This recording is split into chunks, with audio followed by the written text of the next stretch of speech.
Well, at least it has an interesting idea.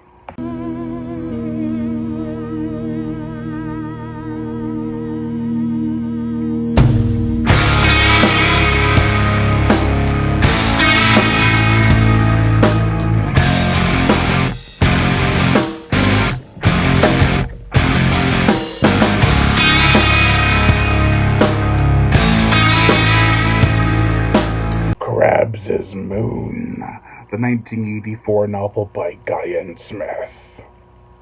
Look at it. It's beautiful.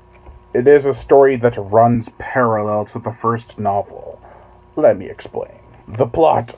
During the events of Night of the Crabs, a little community at a campsite is attacked by the voracious crustaceans. Cliff Davenport is back along with the infamous King Crab. When will the attack happen? Well, look at the title and you can probably figure it out. This was an improvement over the last novel, in that I actually cared about what was going on.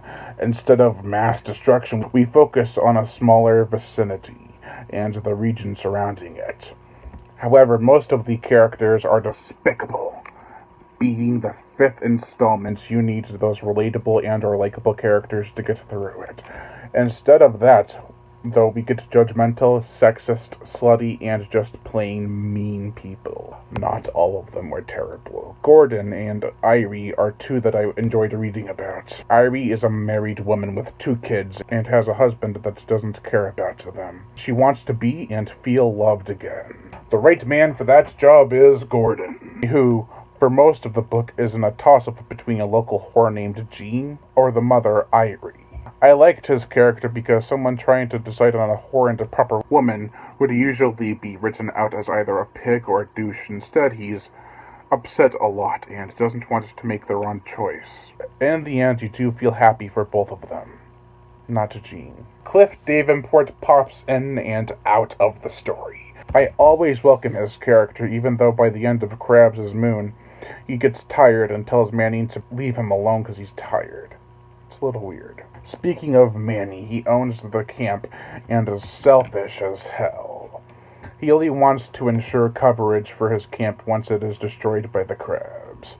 Faye, Arthur, and Benji Thompson are an awful family. Faye and Arthur keep their retarded son, Benji, out of the public light as much as possible. They are uncaring, dismissive, and hurt that their son turned out the way he did. It was a common thing that happened around that time, though.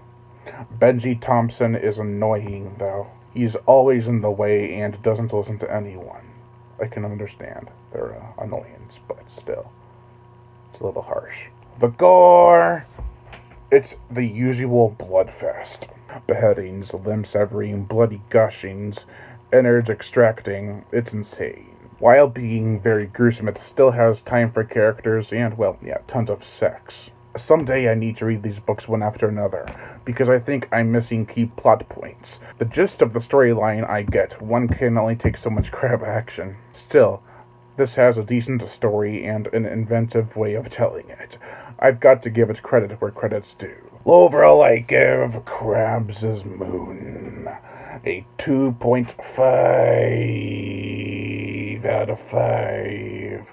Lion Brian Gatto, host of Horror Show Entertainment. Make sure to like my Facebook page in the description below and leave comments and subscribe.